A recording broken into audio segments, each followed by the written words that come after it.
Seanca e së njëjtës në Këshillin e Sigurimit të Kombeve të Bashkuara, e mbajtur në New York mbi raportin periodik të UNMIK-ut për Kosovën, u shoqërua me tone të ashpra dhe akuza të ndërsjella mes përfaqësuesve të Kosovës dhe Serbisë. Ministri i Jashtëm i Kosovës, Glau Konjufca, në fjalën e tij para anëtarëve të Këshillit të Sigurimit, i bëri thirrje Serbisë që të pranojë realitetin politik në rajon dhe ta njohë Kosovën si shtet të pavarur e sovran.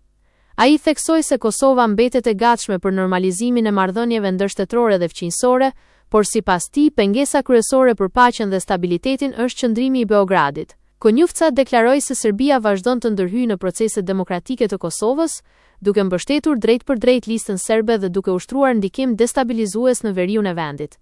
Ai shtoi se nuk mund të ketë normalizim të mirëfillt pa përgjegjësi për sulmet në Banjsk dhe në Ibër Lepenc, duke kërkuar llogaridhënie të qartë dhe garanci për ndaljen e çdo forme agresioni. Nga ana tjetër, ministri i Jashtëm i Serbisë Marko Đurić akuzoi qeverinë e Kosovës dhe kryeministrin Albin Kurti për, sipas tij, shtypje sistematike të zërit të serbëve në Kosovë. Ai tha se komuniteti serb po përballet me pasiguri në rritje dhe me diskriminim institucional, duke pretenduar se identiteti serb në Kosovë është kthyer në shkak për marginalizim. Đurić ngriti shqetësimin për arrestimet që i cilësoi arbitrare, incidentet ndaj serbëve lokal dhe largimin në rritje të tyre nga Kosova. Ai përmendi gjithashtu hyrjen në fuqi të ligjit për të huajt më 15 mars, duke argumentuar se ky akt ligjor krijon paqartësi juridike dhe shton presionin ndaj komunitetit serb.